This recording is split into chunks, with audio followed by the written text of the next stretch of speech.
446점 먼저 피세요. 여기가 먼저 기준이 돼야 돼요. 466에 피시면 법정시상권, 그 법조문이 한 조문이 있어요. 360개 법정시상권이 굉장히 유명한 법조문이에요. 그 법조문이 유명한 것은 법조문을 그대로 써버려요. 446조. 저당권 파트를 먼저 보세요. 여기서 한번 법정시상권이 나와요. 거기 보면 법조문 한번 읽어드릴게요. 저당권 설정 당시에 토지와 건물이 동일인 소유에 속하였다가 저당물의 경매로 인하여 토지와 그 지상 건물이 다른 소유자에 속한 경우에는 토지 소유자는 건물 소유자에 대해서 지상권을 설정을 본다. 결국 어떤 문제예요? 토지 건물이 있었는데 토지 건물을 두 개 한 번에 경매했다. 토지 하나만 경매했다. 하나만 경매했단 말이 늘 숨어 있는 거야. 토지 건물 다 같이 경매하면 한 사람이 다 경락받기 때문에 문제 안 되는데 항상 토지 건물 둘 중에 하나만 경매 집어넣으면 하나만 경락받는 순간 달라질 수밖에 없는 거야.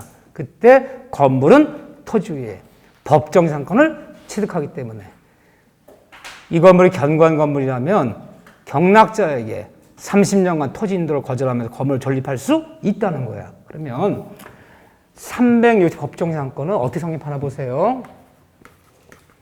이 말 생략해도 괜찮아. 그냥 법정상권 하면 이거 줄임말이에요. 이거 뺀 거예요. 항상 법정상권은 토지 소유자와 건물소 달라지게 됐을 때 건물을 존립하고자 토지 소유권을 일정에 희생시키는 거예요. 내가 내 땅에 내 건물이 있을 때는 문제가 돼야 문제가 안 돼요.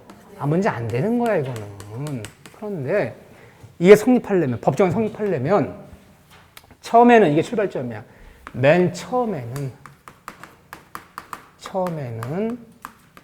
토지와 그 토지 위에 있는 건물이 이 토지 건물이 동일인 소유일 거. 이게 출발점이야.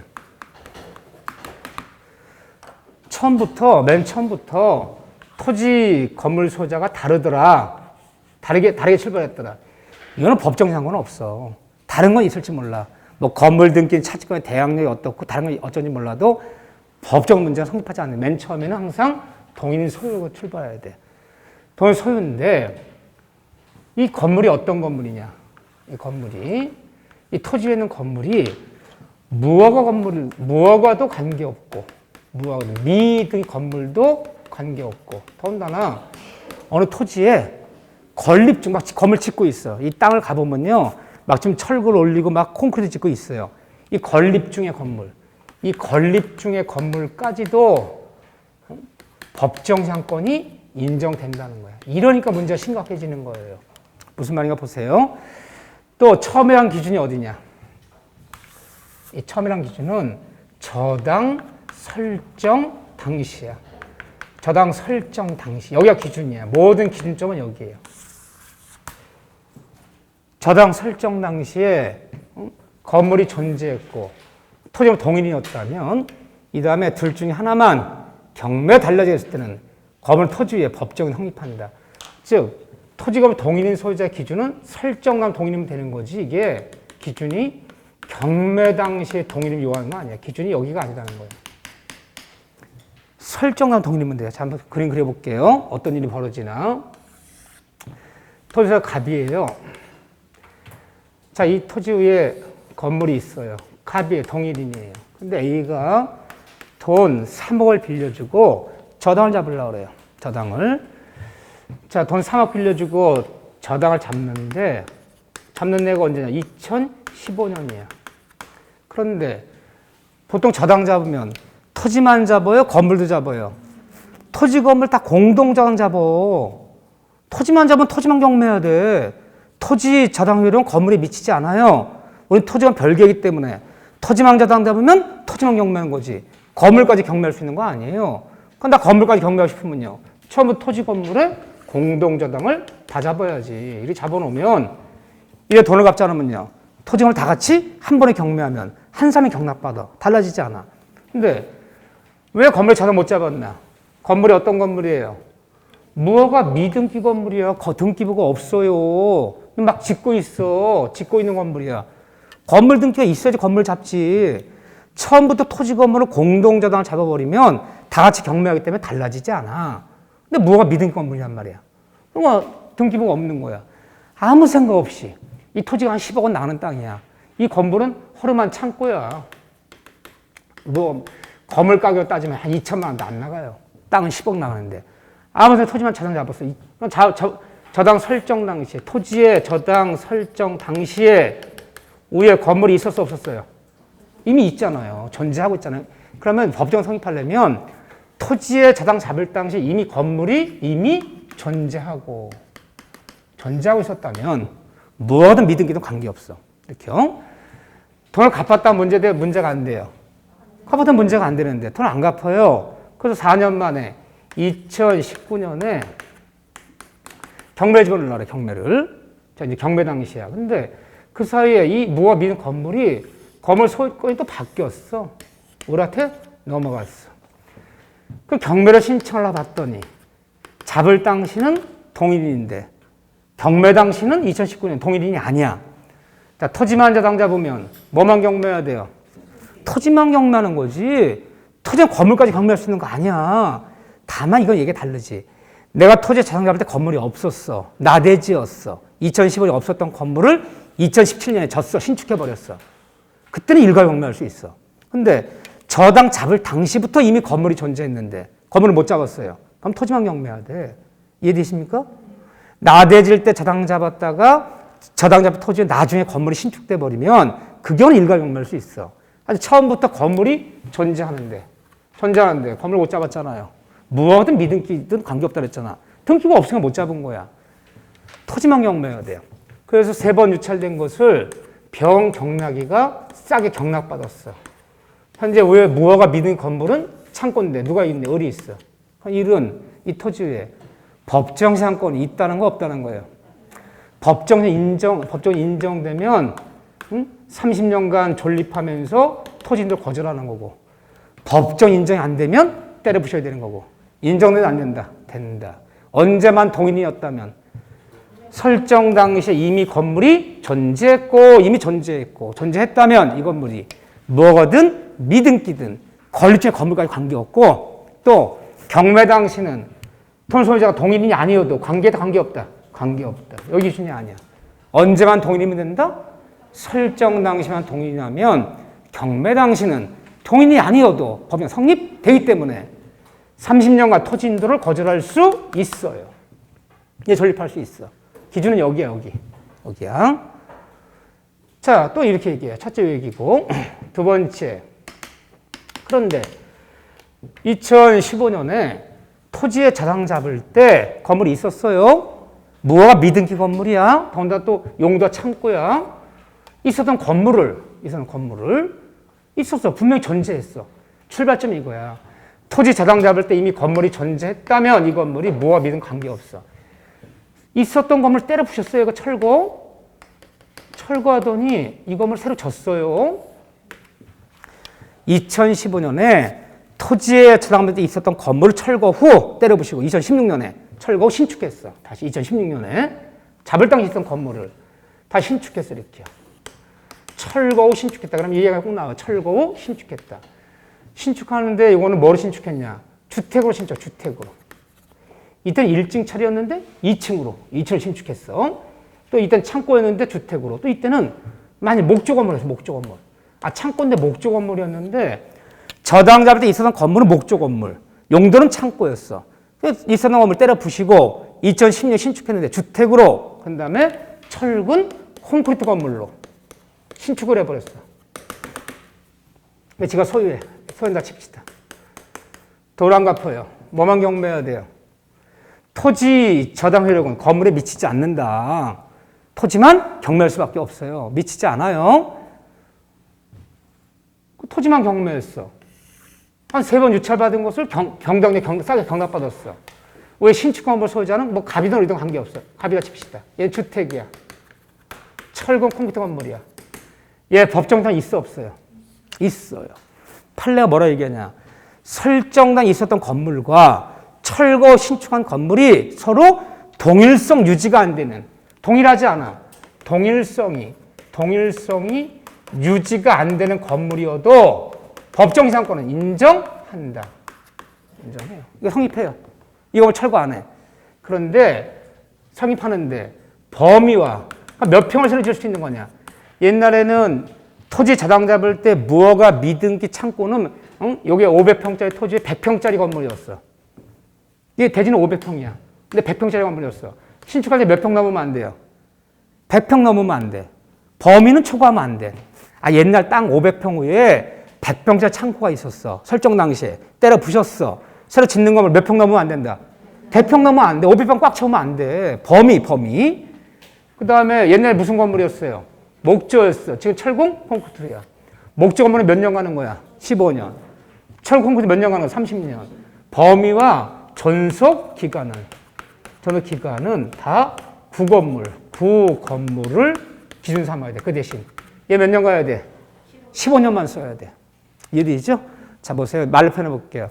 토지에 저당 잡을 당시에 있었던 건물을 철거 신축했으나 신축한 건물과 철거 전의 건물이 서로 동일적 유지가 안 되는 건물이더라도 성립한다. 하지만 그 범위는 새로 짓는 건물의 범위는 구건물의 범위를 초과하면 안 되고 전속 기간은 네가 철근 콘크리트였더라도 옛날 구건물이 목지였다면 몇 년? 15년만 가야지. 3년 갈 수는 없다. 이게 기본이야. 어렵게 안 나와요. 이 정도 갖고도 여러분들은 거의 맞을 수 있는 문제가 많고 잘 알아들으니까 좀 더 해볼까요? 못 알아들 때까지 할 거예요. 못 알아들 때까지. 거기서 멈출 거예요. 그러면 토지에 저당 잡을 때 보세요. 이 토지 등기부야. 자, 토지 등기부인데 저당이 두 개가 있어. 1번 저당 설정 등기. 이거 언제 잡은 거냐? 2015년에. 3억 원 빌려주고 누가 A가 잡았어. 2번 저당이 또 있어. 토지 등기부에 토지 등기부. 저당 설정 등기 2017년에 돈 2억 받을 거 있어요. B가. 자, 그런데 토지가 어떻게 되냐 보세요. 자, 갑의 토지인데 A가 2015년에 돈 3억 빌려주고 토지에 저당 잡을 때는 2015년이에요. 건물이 없었어요. 건물이 없었어. 없은 건 못 잡지. 설정 당시에 없었던 건물 나중에 져서는 법정상 없는 거예요. 항상 토지에 저당 잡을 때 이미 건물이 존재할 때만 법정상권이지. 토지 저당 잡을 때는 건물이 없었어. 없으니까 못 잡지. 토지만 잡았어. 나중에 잡힌 토지에 건물이 섰어. 토지만 경매했더라도 그 건물은 철거의 대상이야. 설정 당시에 이미 건물이 존재했어야 돼. 얘가 잡을 때는 없어서 건물이.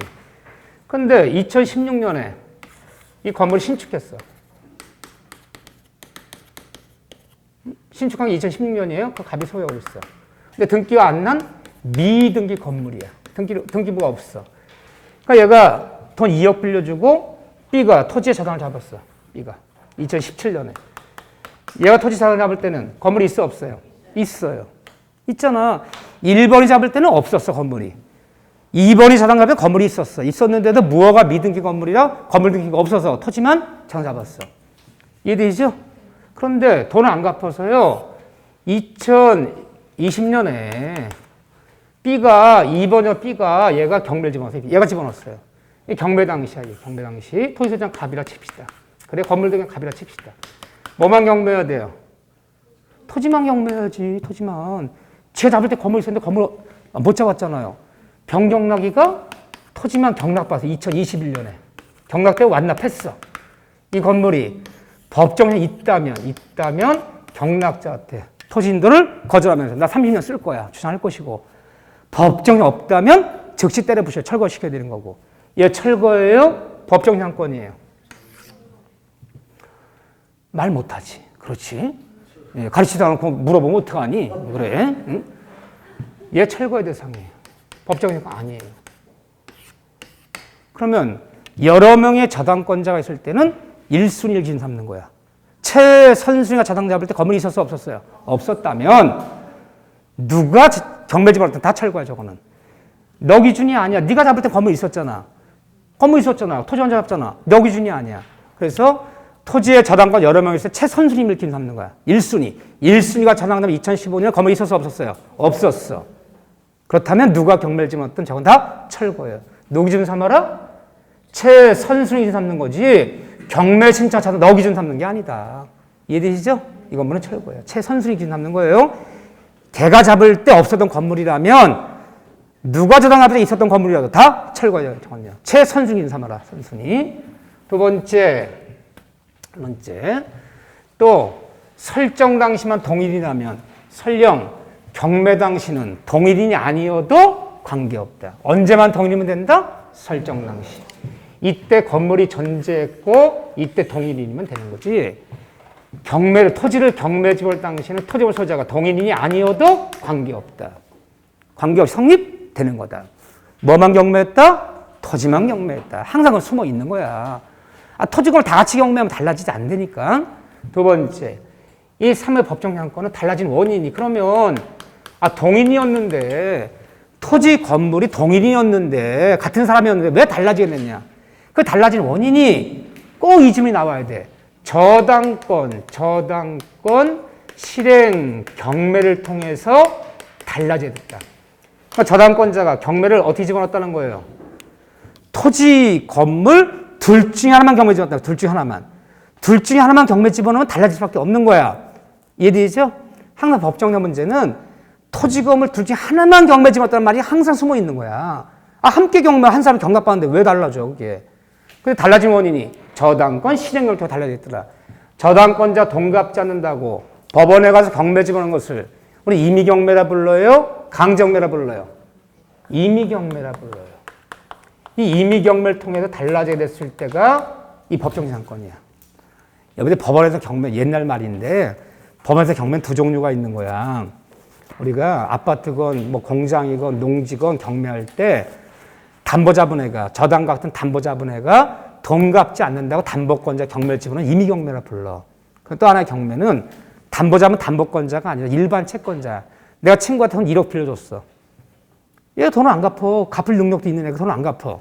그럼 어떻게 받아야 돼요? 1억을 빌려줬는데 돈 갚을 능력이 있는 애가 돈을 안 갚아요. 어떻게 받아야 돼요? 1번 도끼. 일단 도끼를 찾는다. 도끼. 저놈 짓고 나 죽는다 아주. 소송할 수밖에 없잖아요. 대여금 반환 청구 소송. 빌려준 돈 1억을 갚으라 해주세요. 여기 차용증 여기 있습니다. 입증서로 갚아라. 판결 나왔어. 그래도 안 갚어 얘가. 그래도 안 갚어. 판결 나와도 안 갚어. 그럼 어떻게 해야 되는지. 판을 갖고 와서 재산 압류를 잡아야지. 압류 신청해야지. 보세요. 판사가 1억 주는데 안 주지 않습니까? 얘 토지에 얘 건물에 압류 잡아주세요. 압류를 잡았어. 판결을 갖고 와서 압류를 잡았어. 압류 신청해서 압류 결정 잡혔어. 그래도 안 갚아. 압류 잡아놨는데도 안 갚아. 그럼 어떻게 해야 돼? 압류 잡은 부동산 경매해야지.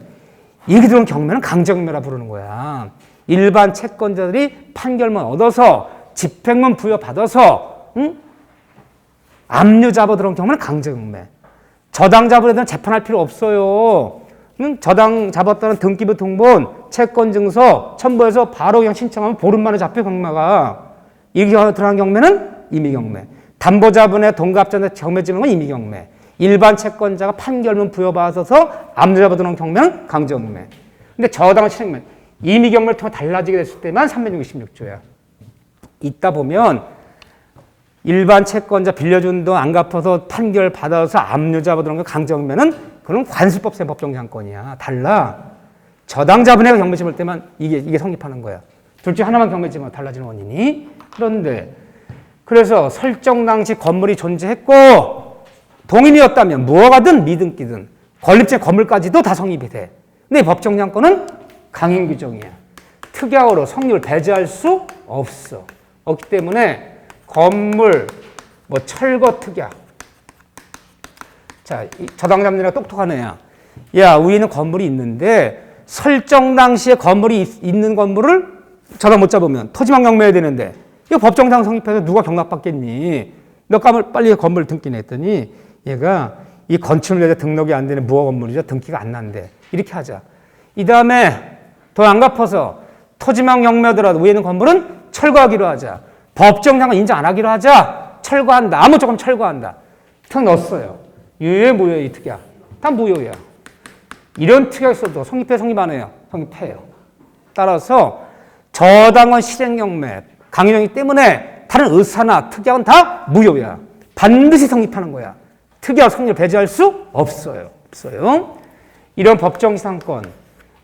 그러면 경락이 되는 순간 설정 당시 토지와 동일한 소유자였는데 토지만 지상 잡았다 경매 집어넣어서 경락대 완납되는 순간 법정 성립했어. 이 법정상권 등기해야 돼? 등기 안 해도 돼요? 등기하지 않아도. 법정상권 토지 등기부에 등기하지 않아도 성립된다. 법률의 규정을 뭐 하지 않아도? 등기하지 않아도. 그런데 등기 안 해도 되지만 네가 이 다음에 이 건물이 봐봐. 그래서 변경에 경락 받았어. 이 건물이 법정상권을 취득한 건물이야. 얘 법정 취득한 건물이야. 그래서 30년간 존립할 수 있다 칩시다. 이 토지 등기 뭐 하지 않아도 지상 등기하지 않아도. 그런데 얘가 이 지상물을 팔아먹으려고 그래. 이 지상물을 응? 이 지상물을 저한테 팔아먹으려고 그래요. 남한테 지상물을 처분할 때는 그때는 어떻게 한다면 처분해라. 등기한 다음에 처분해라. 그때는 지상권 등기한 다음에 처분하라. 처분할 때는 단 등기하라. 몇 줄 따라가는 거야? 187조잖아. 187조. 법률에 규정 있는 것은 등기하지 않아도 인정하지만 네가 네 법정 지상권을 지상물 남한테 팔아먹을 때는 등기한 다음에 처분해라. 만일 그렇죠. 등기한 다음에 처분해라. 등기 안 해도 인정하지만 그렇죠.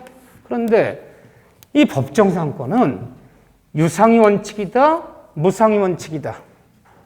원래 지상권은 지를 정하지 않으면 다 무상의 원칙이야. 근데 법정 지상권만은 유상의 원칙이야. 무상이 아니야.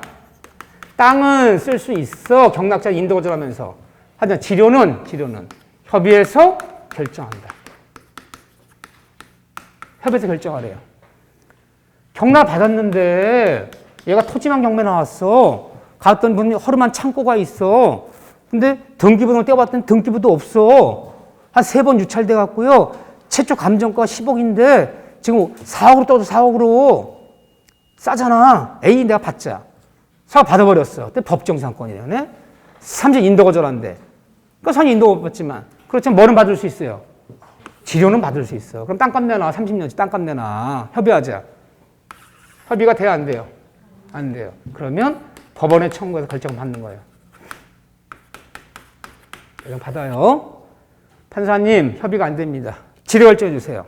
그럼 판사가 원래는 법대로 얘기하면 지료를 결정해 줄 때 그 지가를 고려하여 지가 토지 가격을 고려해서 결정하는 거지. 내가 경락 얼마 받았니? 경락 때문에 고려하는 건 아니야 사실은. 그러면 이 지가가 감정평가 얼마 나왔어? 10억 나왔잖아. 10억에 대해서 예를 들면 2%씩만 내라. 이래도 5천만 원이잖아.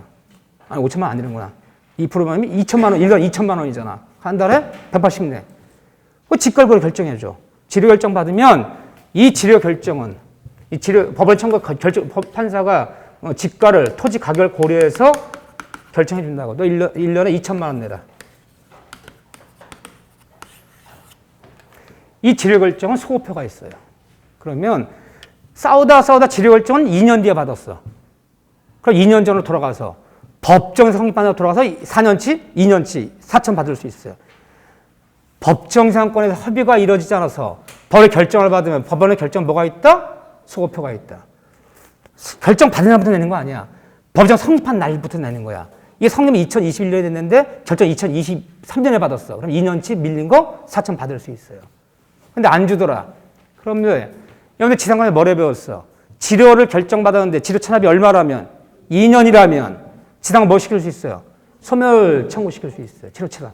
그러면 어느 게 토지만 경매 나왔어. 건물은 근데 토지만 경매하는데 위에 지상물 있음이라 표시를 해주네. 지상물이 있대. 가봤더니 뭐 비녀수에 불과한 건 그건 건물이 아니니까 문제 안 돼. 그건 부합물에 불과하기 때문에 그거는 뭐 문제 안 되는데 건물이 있어. 농기에 창고 같은 게 있어. 크긴 꽤 한 100평 돼. 근데 무허가 미등기 건물이네. 이거 토지만 경매 나왔어. 그럼 저당 잡을 당시에 있었던 건물이라면 설정돼 있었던 건물이랑 토지만 경매하면 이게 법정에 있다고. 그 건물 때려부시고 신축할 수도 있다고. 그렇잖아. 받을 거 안 받을 거예요. 3번 유탈됐어 지금. 받을 거 안 받을 거예요. 법정상은 있다고 무조건 안 받는 거야. 그래서 사람들이 법정상권 때문에 그거 피하고 있는 거야 그거. 경락받아도 인도 못 받으니까. 충분히 유찰됐어. 그러면 내가 지료결정 받아. 지료결정 받으면 이 건물이 과연 그 정도 돈을 내고 쓸만한 가치가 있는 건물인가. 그냥 다 쓰러진 농기의 창고야. 이 돈 내고 쓸 리가 없어. 근데 이게 건물이 있긴 있는데, 미등기 건물이지만 막 공장 같은 거 막 운영하고 있어. 이거 월세 이거 한 100만씩 내고도 쓸 것 같아. 30년 월세만 받는 거야, 그러면. 그럼 내 자금 운영에 차질이 생길 수 있잖아. 이건 보나마나 뒤로 체납될 것 같아. 누가 이 다 쓰러져 가면 농기계 창고 건물을 1년에 2천씩 내고 쓰겠어, 이거. 그럼 몇 년만 기다리면 돼, 경락받고. 2년만 기다려. 뒤로 체납이 되겠죠? 그럼 소멸 청구하는 거야. 그래서 때려 붙이는 거야, 그때 가서. 싸게 경락받았잖아. 그러니까 법정상 성립하는 건물이 그 지를 결정 받으면 그 돈을 내고 쓸만한 가치가 있는 건물인가, 그 돈을 내고 쓸만한 가치가 없는 건물인가를 머릿속에 따져봐야 돼. 2년만 지나면 체납시키면 소멸시킬 수 있어, 그때는. 지를 결정 받는데 이것도 지를 체납 2년이라면 소멸이야. 이해되시죠? 네. 그래서 법정에 있는 건물이 꼭 나쁜 건 아니야. 경락자 입장에서 볼 때는. 이렇게 이거 상향을 시켰다. 넘어간다. 이거 알고 있으면 돼요. 뭐 어렵습니까? 자, 이번에는 관습법상의 법정상과 볼까요? 다시 앞으로 돌아왔어.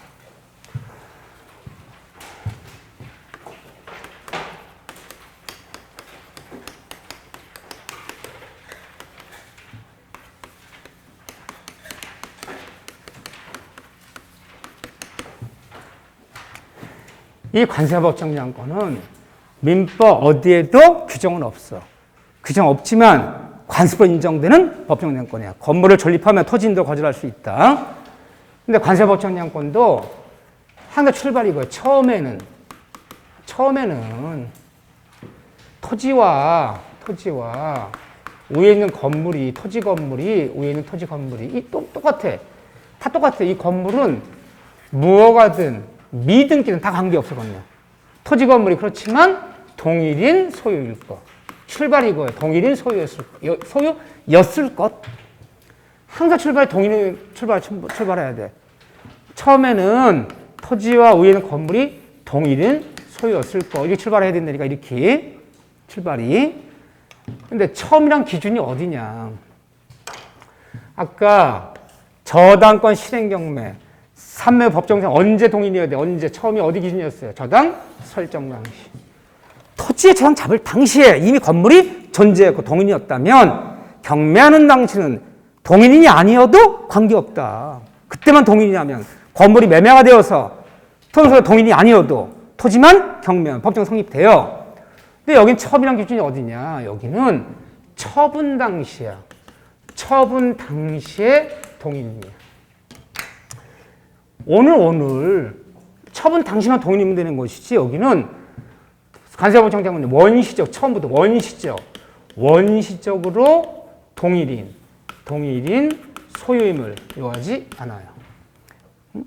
오늘만 동일이면 돼요. 오늘만 동일인이고 건물이 존재했어요. 그런데 달라진 원인이, 왜 동일인이었는데 왜 달라졌느냐? 달라진 원인이 토지건물 소유자가 동일이었는데, 같은 사람이었는데 달라진 원인이 저당권 실행 경매 이외의 원인으로 달라졌더라. 이거 이외의 원인이 달라졌더라. 저당권자가 돈 갚지 않는다고 토지명 경매 집어넣었다. 그건 366조고 저당권 실행 경매 이외의 원인이 달라지면 다 관습법이에요.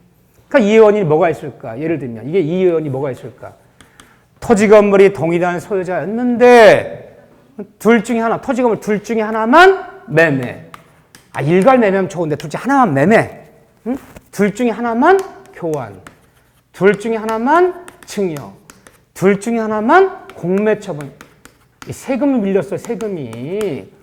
세금 밀려 국세청이요. 토지를 잡았어, 압류를 잡았어. 건물 왜 못 잡았냐, 국세청이. 건물은 무허가 미등기 건물이걸랑. 등기부가 없걸랑. 공매 처분해서 옛날에 대한자산공사가 했어요. 거기서 이 공매 처분하는데 뭐만? 토지만. 공매 처분 또는 토지금 동일한 소유자인데 둘 중에 하나만 강제 경매. 보세요. 압류 잡아들은 게 강제경매라고 그랬잖아요, 제가. 자, 내가 돈 1억 빌려주고 돈 안 갚아 재판했어. 1억 갚아라. 판결 받았어. 그래도 안 갚아.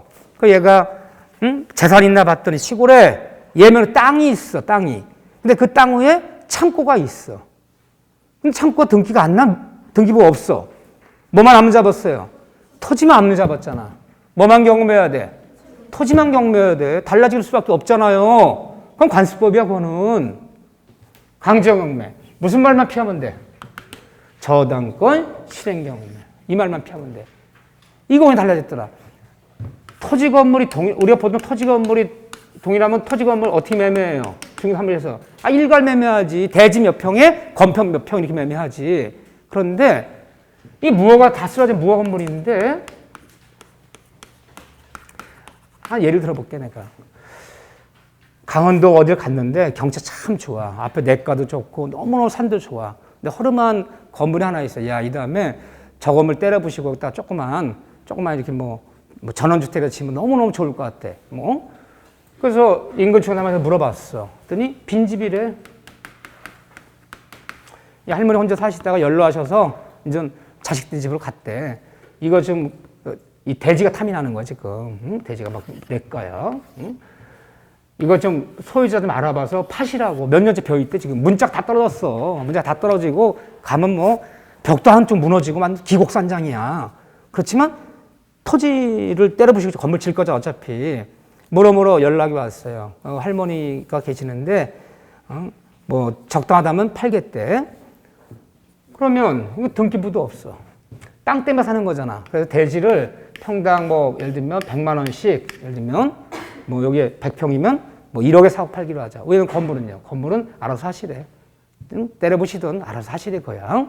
아니면 경치 좋으니까 질 때까지 뭐 쓰시던 여름처럼 쓰시던 그냥 구두로 끝냈어. 건물 다 쓰러져 가는 거야.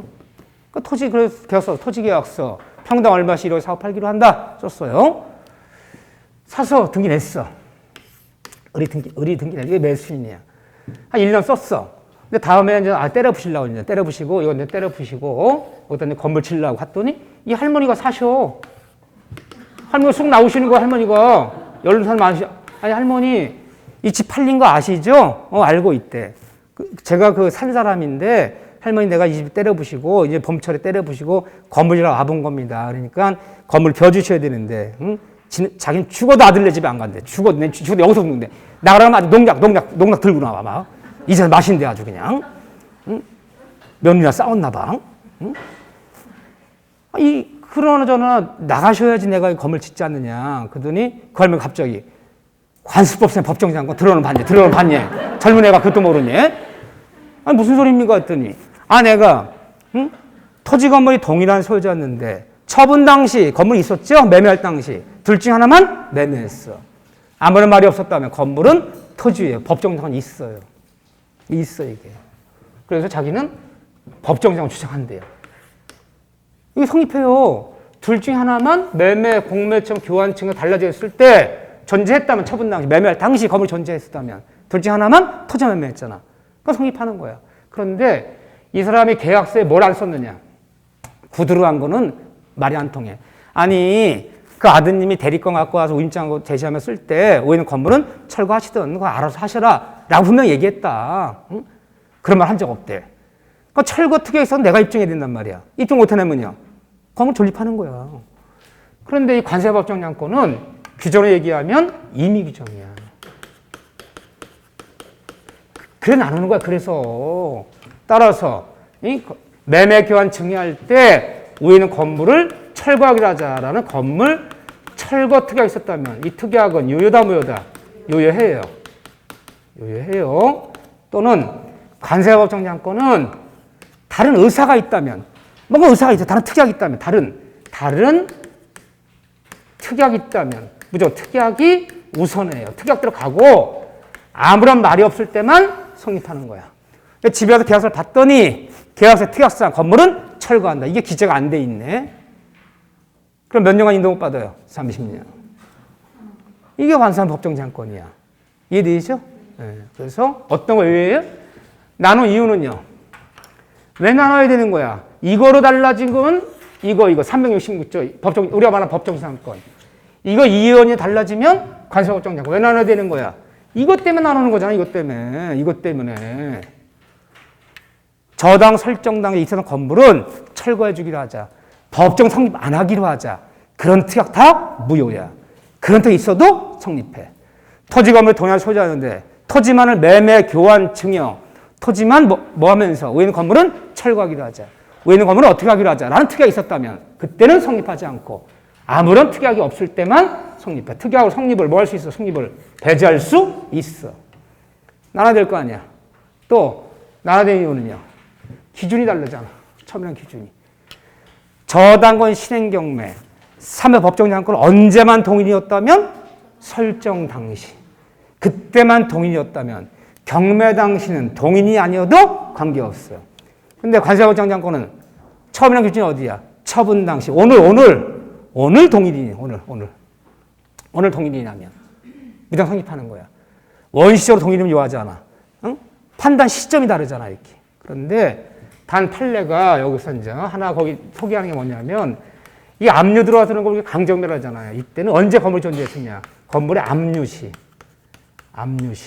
건물 압류 잡았을 거, 토지를 압류 잡았을 거 아니에요. 압류시. 이때 건물이 존재했어야 돼. 토지를 압류할 당시에 건물이 없었어. 압류 잡은 토지에 얼른 건물을 쳐버렸어. 그거는 토지만 강정매 하더라도 성립하지 않아. 언제 건물이 존재했었는데 압류, 가압류는 이 강정매 들어가 압류, 가압류 잡을 거 아니야. 토지 압류, 가압류 잡을 때 이미 건물이 존재했어야지. 토지 압류 잡을 때 건물이 없었던 건물을 압류당한 이후에 야중에 친 건물은 토지만 강정매하더라도 이 건물은 철거 대상이야. 이거 하나만은 압류시 기준이에요. 하나만은 기간 똑같이 30년가. 다음 관세법정장권도 지류는 유상의 원칙이야. 협의해서 결정해라. 협의 이루어지지 않으면 법원에 청구해서 결정하라. 결정했는데 지류 찬합이 얼마라면 2년이라면 지상권 소멸 청구할 수 있고 또 관세법정장권도 등기 안 해도 인정되지만 관세법정장권도 남한테 지상물을 그 건물을 팔아먹을 때는 뭐 한다며? 등기한 다음에 저 다 똑같아 나머지는. 다른 점은 시점, 판단 시점이 다르고 달라진 원인이 다르고 원인이 다르고 그리고 성격이 다르고 이 세 가지가 다른 거야. 이해되죠? 그러면 내가 경매 좀 한번 해볼까? 근데 평택 사는데 뭐 안성이나 평택이나 용인이나 이건 진짜 좀 경매 물건이 나오는 거 있으면 내 토지를 경락받아서 이 다음에 경매 받는 게 싸니까 그 건물 칠 수 있는 지역인데 용도 지역이 맞고 그러면 이 다음에 내가 집 질라고 그래. 전원주택 칠라고 그래요.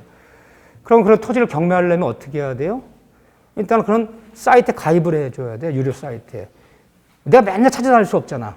그러면 집에 와서 맨날 옥션 경매 이런 거 가입하면 요 근처 나오는 모든 법원께 맨날 떠줘.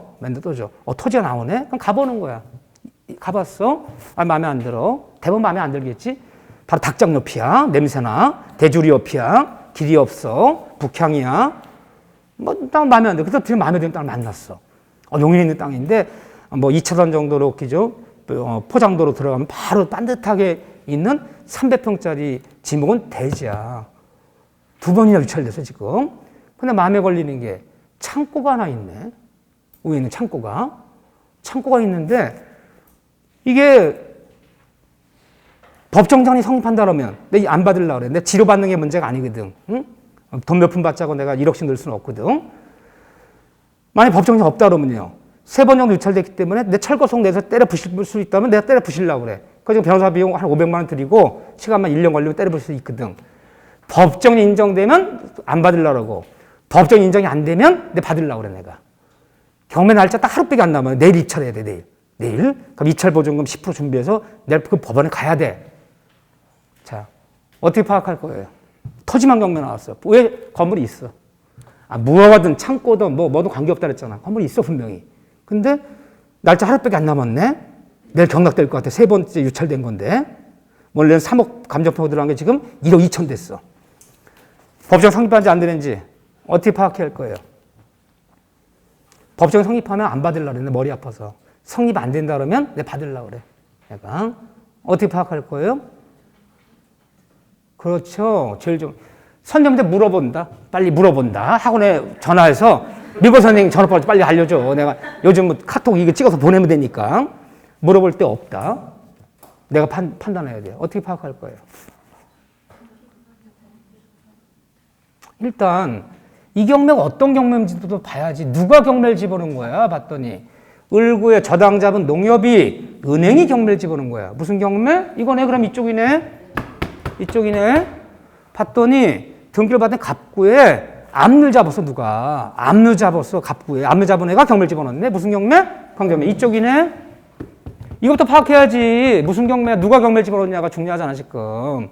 강정매로 들어오면 이쪽이고, 이걸 들어오면 이쪽이잖아. 그러면 만약에 저당 잡은 애, 을구의 저당 잡은 농협이 저 은행이 경매를 집어넣었어. 그럼 저당 언제 잡은 거야? 봤더니 저당까지 여러 명이 있어. 그럼 누구 기준 삼자? 1순위. 보통 시골에 있는 땅들은 1순위가 농협이 많이 돼요. 그 사람들 2년, 3년 만에 안 갚아도 경매 안 해. 이자만 잘 내면 10년, 20년도 나가요. 아, 언제 잡았나 봤더니 1순위 농협이 지구 단위 농협이 잡은 게 2002년에 잡았네. 2002년에 잡은 게 2021년에 19년 만에 경매가 나온 거야. 그럼 2000년에 잡은 거야. 그럼 건축물 대장을 떼어봐야 돼. 건축물 대장을 떼어봐야 돼. 그 창고. 근데 보통 시골에 있는 창고라든가 과설에 있는 창고 이런 것들은 거의 건축물에 등록이 돼 있다고 봐야 돼. 왜요? 다 보조금 받기 때문에. 등록 안 하면 보조금 안 주거든. 언제 건축물 대장을 떼어봤더니 건축물 대장에 2005년에 등록이 됐네? 그럼 2002년에 잡을 때 건물이 있었어, 없었어요? 없었던 건물이죠? 때려 부시는 거야, 저거는. 토지용 경매 나와도. 이해되시죠? 네. 근데 이쪽이야. 그러면 압류 당시, 압류 언제 잡은 거야? 압류를 6개월 전 잡았어, 6개월 전에. 압류 당시에 건물이 존재했어야 된다고 그러죠. 야, 무허가 미등기라 이걸 못 잡은 거야? 압류를 못 잡은 거야? 등기부가 있어, 압류를 잡아주지. 건물 쓴지 6개월 넘어 보여, 안 넘어 보여? 이미. 넘어 보이지. 그럼 압류 당시에 있었던 건물이잖아. 관세보장 성립하잖아, 저거. 하면 안 되지. 이해되십니까? 임의경매인지 강정매인지부터 뭐 파악을 해야 돼. 강정매라면 압류 당시. 압류 잡은 날. 보통 압류 잡은 다음에 경매 기일자가 짧아요. 짧으면 3개월, 길어봤자 6개월 정도밖에 안 돼. 건물 딱 보면 알지 뭐 벌써. 뭐가 믿음기도 이게 6개월 된 건물이지 안 된 건물이지. 그럼 왜 못 잡았지? 등기부가 없네. 건축물 대장이 등록이 안 됐네. 그래도 성립하잖아. 그럼 받으면 안 되지. 이해되죠? 네. 그렇게 파악을 하셔야지. 아이, 이왕 배우면 그래도 조금은 써먹어야지. 물론 그 관세법정장 들어가면 어려운 판례들 많아. 구체에 들어가면 요약 강의를 제가 5가지 암기시킬 거야. 여러분들이 원한다면 내가 암기시킬 거야. 여기까지 나오기도 해. 각각 어려운 짐이 나오면. 지금 암기하지 마. 암기할 거는 내가 다 뒤를 밀어놨어. 왜? 아, 시험 보러 가기 전에 한 번만 외우면 되지. 왜 평소에 외우고 다녀, 그거를. 머리 아파 죽겠는데. 지금 외울 것도 많은데. 다만, 한 번만 민법에서 주의할 것도 몇 가지 있어요. 그럼 암기할 건 마지막에 관세법정장도 5문장 외울 게 있어. 난 평소에 외우고 다니라죠. 왜? 모의고사 잘 보자고 공부하는 거 아니야. 모든 걸 시험장 가서 보면 돼. 딱 한 번만 외우면 돼, 한 번만. 한 문제는 제가 10월달 정도 들어오면 한 번만 외우자, 이거 해서 외우면 돼, 그때. 그런 거 미리 신경 쓸 필요 없어요. 자, 그렇게 보시면 돼요. 자, 그런 얘기고. 지역권 얘기 볼 거예요. 나머지는. 지금 기본만 설명하는데도 시간이 이렇게 오래 간 거야. 이거 자세히 들어가면 특강해야 돼. 지역권 볼까? 지역권은 뻔하다. 판례가 없기 때문에 뻔하다 그랬어. 필긴 다 돼 있는데 다시 한번 볼 게 뭐냐? 386쪽에 지역권의 특성. 별표 3개야. 이걸 봐야 돼, 이거를. 응? 요역지, 승역지. 요역지와 승역지는 인접성을 요한다, 요하지 않는다. 요하지 않는다. 인접하지 않아도 지역을 성립할 수 있다. 이것이 뭐라는 다른 점이냐? 상인관계가 다른 점이야. 상인관계 인접한 부동산끼리 적용받는 거. 인접성이 있어야 돼, 상인관계는. 요역지, 승역지는 인접하지 않아도 좋다. 말로 한번 해본 거예요, 지금. 이때 지역권 성립하려면 요역지는 한 필지 전부 해야 된다. 요역지. 남의 땅이 필요한 요역지는 한 필지 전부 해야 돼요? 일부 해도 돼요? 내 이럴 줄 알았어, 내가. 오늘 분위기 좋게 가더라고. 오늘. 요역지는 언제나 전부여야 돼. 요역지 일부인 지역권 없어. 하지만 승낙한다. 승역지는 전부 해도 되고 일부 해도 되고 여러 필지 해도 관계없어. 그래서 요역지는 반드시 뭐일 것? 요역지는 한 필지 전부일 것. 요역지가 일부를 위한 지역권이 있을 수 없다. 필기 돼 있나 안 돼 있나요? 아, 또 적어. 다 적었어, 여기. 그 페이지에. 응? 저거 또 적고 있어요. 다음 그 전 페이지에 있는데. 다 적어놨어요. 중요해요, 그게요. 그렇죠? 이때 지역권 등기는 어디다 등기를 내는 거야? 지역권 등기는 요역지 등기부예요? 승역지 등기부에 등기를 냅니까? 승역지 등기부에 등기를 내는 거야. 이해되시죠? 그래서 승역지란 말을 뭐로 바꿔보죠? 승력지가 이꼴 지역권이라 부르는 거야. 승력지를. 요역지를 지역권이라 부르는 게 아니라 승력지를 지역권이라 부르는 거야. 승력지는 게 등기를 내야지. 그러니까 그게 지역권이니까. 자, 그런데 지역권은 그렇지만 내가 내 토지 위에서 이 땅 위에서 이 토지 위에서 남의 땅에 지역권 설정. 통행지역권이 제일 많아요. 통행지역권. 길이 있어. 없는 건 아니야. 응?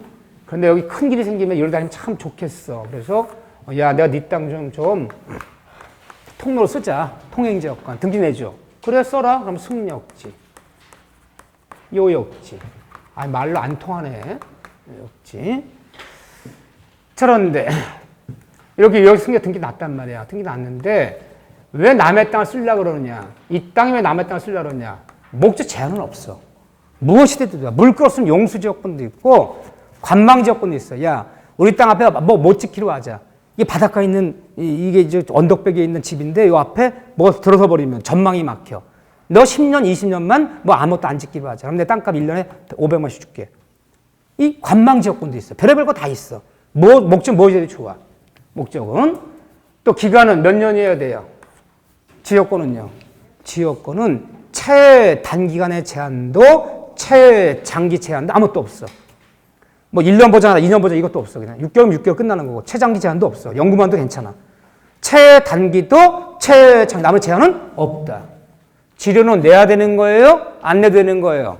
정하면 내는 거고 정하자는 무상해도 되고 그건 관계없어요. 그런데 여기서 중요한 얘기가 지역권은 그래서 남의 땅 승격 등기 내면 얘가 이 토지에 점유를 수반한다, 수반치는 않는다. 수반치는 않는다. 가끔 쓴다는 거지 360을 승격 깔고 앉을 권리는 없다.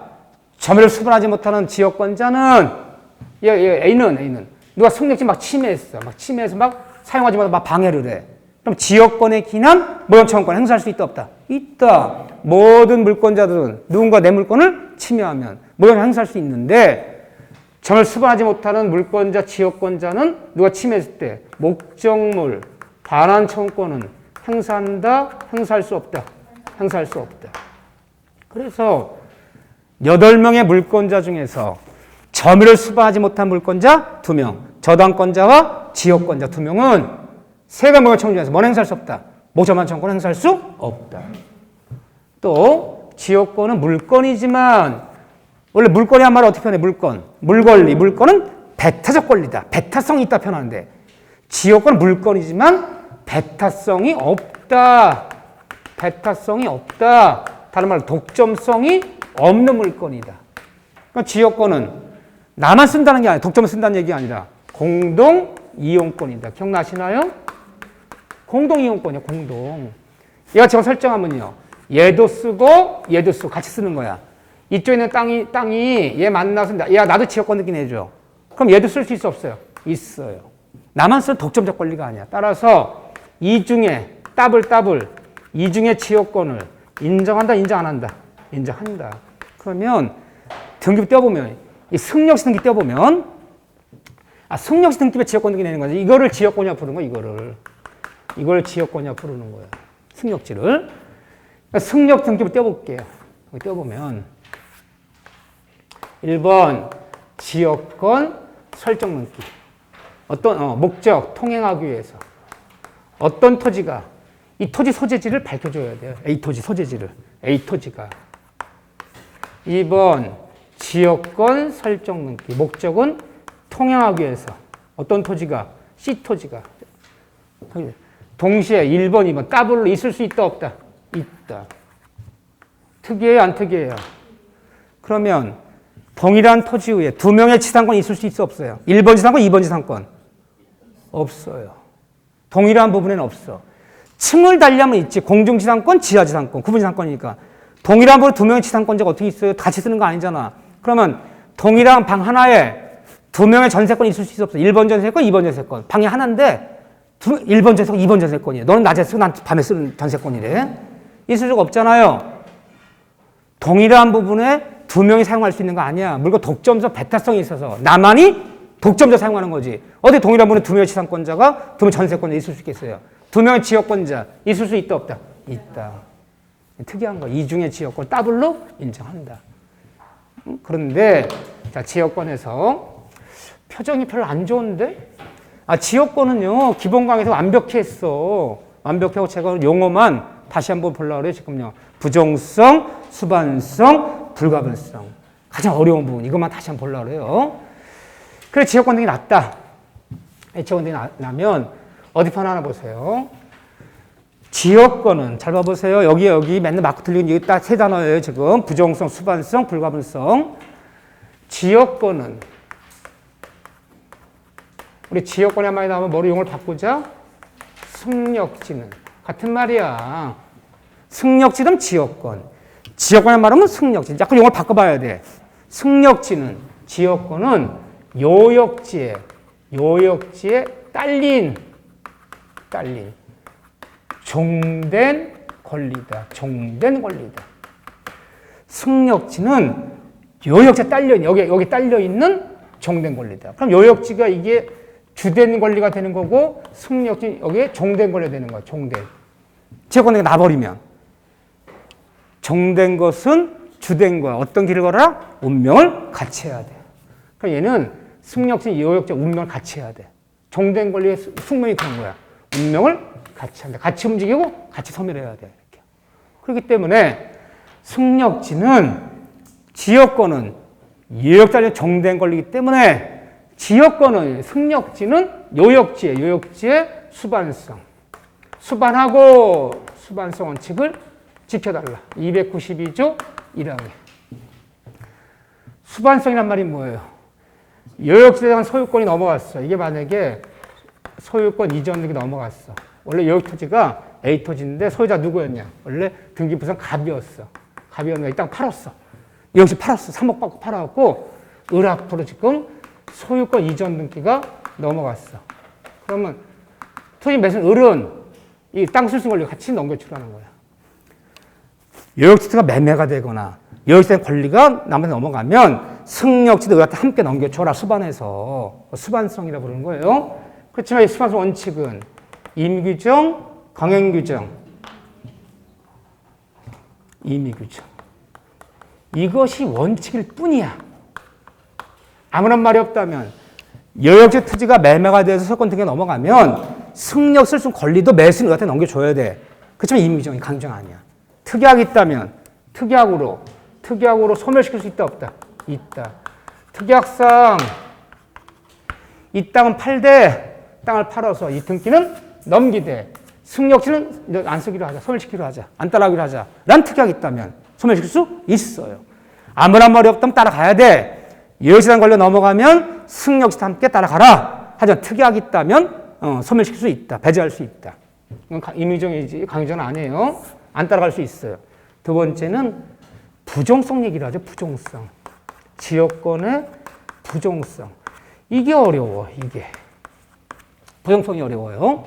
지역권의 부정성. 꼭 문장이 어떻게 나오냐. 이렇게 나와요. 지역권은 다른 말로 뭐로 바꾸자? 승력지는 같은 말이야. 지역권 승력지는 요역지와 함께만 양도되고 이전된다. 지역 승력지는 요역지와 함께만 양도 이전해야 된다. 이것은 임의규정, 강행규정. 강행규정이야.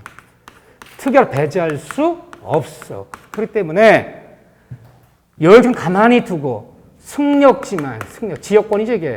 승력지만 똑 떼어서 분리, 양도되거나 이전하는 것은 된다? 안 된다? 안 된다. 절대 안 된다.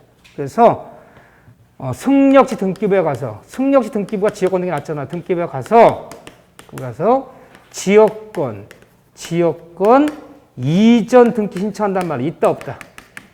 이런 용어 자체가 없어. 지역권 이전 등기란 말 자체가 없어. 지역권 이전 등기를 받아주면요. 승력 등기 가서 지역권 이전 등기 하면 될 거 아니야. 그러니까 승력 넘어갔잖아. 그 등기를 안 받아줘. 뭐든지 이전 등기 할 수 있어. 소유권 이전 등기, 가등기도 이전 등기 할 수 있어. 지상권, 전세권, 저당권, 임차 다 이전 등기 할 수 있지만 지역권 이전 등기란 말은 없어. 지역을 이전을 받아주면 승역 등기에 부기 등기로 이전 등기 해버리면 될 거 아니야. 안 돼요. 요역지가 넘어가야지 같이 따라가는 것 뿐이지. 승역지만 분리해서 이전 등기 한다면 있을 수 없다. 특이하고도 안 돼요. 이렇게. 그렇죠? 여기. 그 다음에 지역권의 불가분성. 자, 불가분성 얘기는 좀 상세히 볼 거예요. 이게 자꾸 지문에 나오는데 이게 어려워요. 생각보다. 좀 쉬었다가 불가분성 얘기 좀 조금만 더 상세히 보고 전세권 얘기 볼 거예요.